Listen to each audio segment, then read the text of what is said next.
Menteri Dalam Negeri Tito Karnavian mengaku akan mengecek kebijakan kenaikan pajak bumi dan bangunan Kabupaten Pati yang mencapai 250%. Tito menambahkan juga belum mengetahui apakah Pemkab Pati sudah berkonsultasi dengan Kemendagri terkait penerbitan PBB. Nanti kita cek.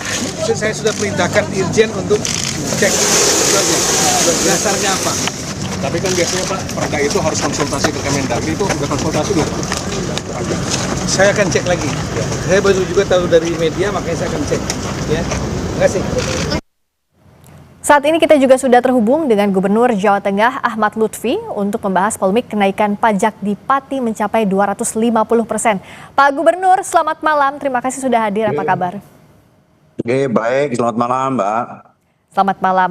Pak, sebenarnya kalau komunikasi terakhirnya Pak Gubernur dengan Pak Bupati soal kenaikan pajak di sana seperti apa? Memang kita sudah lakukan komunikasi dengan Bupati Pati. Jadi melihat perkembangan situasi wilayah Pati, saya sudah melakukan komunikasi sebagaimana amanat Undang-Undang Nomor 23 Tahun 2014 bahwa fungsi gubernur adalah melakukan koordinasi dan pengawasan. Ya. Sudah saya sampaikan kepada Bupati Pati untuk dilakukan peninjauan ulang terkait dengan kenaikan PBB itu. Kemudian yang kedua, buka informasi kepada masyarakat. Artinya jangan sampai ada sumbatan informasi-informasi yang tersumbat kepada masyarakat. Contohnya segera lakukan rapat kepada Forkominda, kemudian dengan stakeholder masyarakat yang ada untuk duduk bersama dalam rangka melakukan kegiatan ini sehingga tidak terjadi adanya fiksi di antara pemerintah, kabupaten kota, dengan Kabupaten Pati dengan masyarakat wilayah Pati. Yang kedua, dalam amanat ini, gubernur juga berfungsi sebagai wakil pemerintah pusat. Oleh karena itu wajib hukumnya apabila ini terkait dengan kebijakan publik dalam hal ini perda, kita akan melakukan fasilitasi terkait dengan perda yang akan diterbitkan. Pada tanggal 22 kemarin kita sudah memberikan suatu kajian. Yang kajiannya terkait dengan kenaikan PBB di wilayah Pati adalah satu, dia harus membuat kajian secara komprehensif kepada kenaikan PBB itu terkait dengan akademisi. Apakah sudah dilaksanakan? Dari kajian akademisi ini sebagai langkah bijak untuk kabupaten menaikkan PBB. Kemudian yang kedua, kenaikan PBB harus didasarkan kepada kemampuan wilayah. Ya. Dan yang terakhir, kenaikan PBB tidak boleh membebani masyarakat. Hal inilah yang kita jadikan masukan untuk Pemda Pati untuk mengambil kebijakan. Saya yakin bahwa kenaikan ini adalah merupakan hal yang mungkin bagi pemerintah Pati, hal yang wajar, tetapi masyarakat belum bisa menerima karena apa? Ini sangat membebani masyarakat. Oleh karena itu, sudah saya sarankan segera untuk diambil kebijakan untuk direvisi kembali terkait dengan kenaikan ini. Demikian. Ya, Pak Gubernur, sebenarnya kalau dari tadi kan Pak Gubernur sampaikan sebelum ada kebijakan harus ada analisis berbagai layer, berbagai tahapan terlebih dahulu. Bottleneck-nya apakah artinya ada ketidakbijakan sikap dari pemerintah Kabupaten Pati soal ini? Betul Mbak, jadi pemerintah Pati itu mengajukan surat verifikasi atau kajian ini tanggal 12 April 2025. Oh, April. Kemudian, ya 20 April. Kemudian tanggal 22 April Biro Hukum kita, kemudian panggillah namanya Pemda Pati dengan seluruh stakeholdernya ke provinsi. Kita rapat bersama tiga hal itu yang kita sampaikan. Kemudian, kalau kita lihat tempusnya tanggal sampai sekarang, ini kok ada ketimpangan terlalu cepat dalam hal mengambil kebijakan, sehingga masyarakat protes.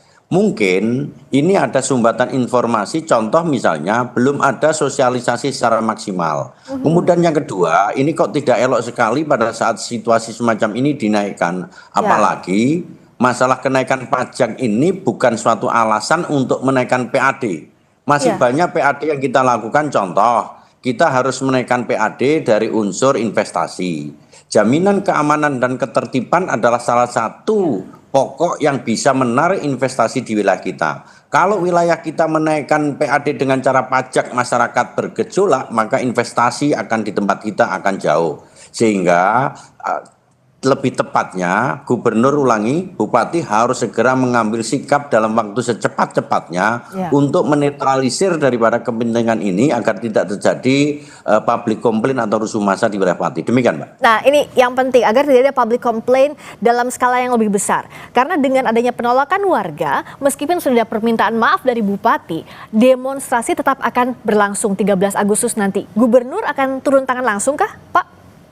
Jadi begini, dalam hal menyampaikan pendapat ini sudah dilindungi oleh undang-undang. Jadi Undang-Undang Nomor 998 bahwa setiap warga negara berhak menyampaikan pendapat di muka umum. Sehingga artinya ini harus ditangkap sebagai bahan masukan untuk Pemda Pati untuk menangkap apakah aspirasi ini betul-betul untuk menyuarakan dalam rangka kesejahteraan masyarakat. Saya sampaikan kepada mereka, Pak Bupati harus segera cepat mengambil sikap, panggil stakeholder yang ada, panggil tokoh masyarakat, panggil kompartemen yang ada di wilayah Pati. Seluruh stakeholder harus rapat bersama-sama, difasilitasi oleh mungkin Polres di sana dan lain sebagainya. Diskusi brainstorming bareng dalam rangka mengambil suatu kebijakan sehingga tidak terjadi adanya letupan-letupan di masyarakat kita. Demikian, Mbak. Jadi turun tangannya gubernur ini dalam hal agar pemerintah Kabupaten Pati mengkaji ulang dalam waktu segera, begitu ya Pak Gubernur? Betul, karena apa? Berdasarkan amanat undang-undang, fungsi gubernur adalah koordinasi dan fungsi pengamanan, pengawasan. Artinya koordinasi sudah kita lakukan, pengawasan sudah kita terjunkan dari Biro Hukum kita, kemudian dari inspektorat kita, termasuk inspektorat Kemendagri sudah turun ke sana untuk melakukan kajian ulang. Sehingga nanti akan komprehensif antara kajian hukum dengan perkembangan wilayah kita jadikan satu untuk sesegera mungkin diambil suatu tindakan sehingga tidak terjadi resistensi. Demikian, Mbak. Di media sosial, Pak Gubernur, yang muncul kan indeks ekonomi dalam kondisi ekonomi sekarang pajak dinaikkan 250%. Apakah Pemprov melihat ada ketidaksensitifan dari pemerintah Kabupaten Pati untuk menaikkan pajak dengan tanpa adanya sosialisasi yang tadi Pak Gubernur bilang ada sumbatan informasi tadi? Ya itu makanya saya sarankan kepada Bupati karena pelaksana Bupati bukan Gubernur, Mbak. Iya. Sebagaimana gambaran umum begini, inflasi di Jawa Tengah adalah 2,5%. Ya. Di daerah Pati inflasinya adalah 3,0%. Artinya kebutuhan masyarakat, daya beli masyarakat turun dan kebutuhan tinggi. Tidak elok kalau timing untuk menaikkan ini dilaksanakan pada saat sekarang. Ini sebagai bahan-bahan pertimbangan untuk segera mungkin Bupati melakukan review terkait dengan kebijakannya. Demikian, Mbak. Iya, nah lalu juga kita tidak ingin hal seperti ini terjadi lagi di daerah lainnya, di Jawa Tengah khususnya, Pak. Karena kan kalau empati tidak diletakkan di nomor 1 dalam menyusun kebijakan, akhirnya gesekan di publik bisa terjadi seperti yang terjadi di Pati. Apa yang bisa dilakukan antisipasinya, Pak Gubernur? Satu, kita sudah warning ke seluruh bupati wali kota bahwa kita harus menciptakan iklim investasi, itu yang paling utama. Jawa Tengah menjadi swasembada pangan untuk menemukan industrialisasi. Perkembangan ekonomi Jawa Tengah sangat tinggi sekali. Kita sudah mendekati 5,28%. Investasi yang masuk di Jawa Tengah hampir 45,2 triliun untuk wilayah kita. Ini sebenarnya adalah langkah-langkah strategis untuk melakukan suatu komparasi, membangun wilayah tidak cukup dengan APBD atau PAD, tetapi kita menggunakan investasi yang kita lakukan. Salah satu syarat jaminan investasi adalah iklim situasi yang kondusif. Apabila kebijakan publik seorang pimpinan itu tidak membuat suatu kebijakan yang untuk kondusif wilayah, maka harus segera mengambil langkah yang strategis sehingga kebijakan itu harus dianulir. Kalau perlu dilakukan sosialisasi sehingga masyarakat tidak terjadi di wilayah Pati dan tidak boleh terjadi di wilayah-wilayah yang lain. Dan ini menjadi pelajaran bagi para bupati wali kota yang lain agar terjadi adanya sinergitas untuk tidak terulang kembali. Demikian, Pak. Kebijakan dan ini harus berdasarkan juga sinergi dengan masyarakat, bukan hanya satu arah dari pembuat kebijakan. Terima kasih Pak Gubernur, Gubernur Jawa Tengah Ahmad Lutfi telah membagikan informasi komprehensif. Terima kasih. Selamat malam. Berikutnya saudara, kami akan kembali dengan sorotan lainnya.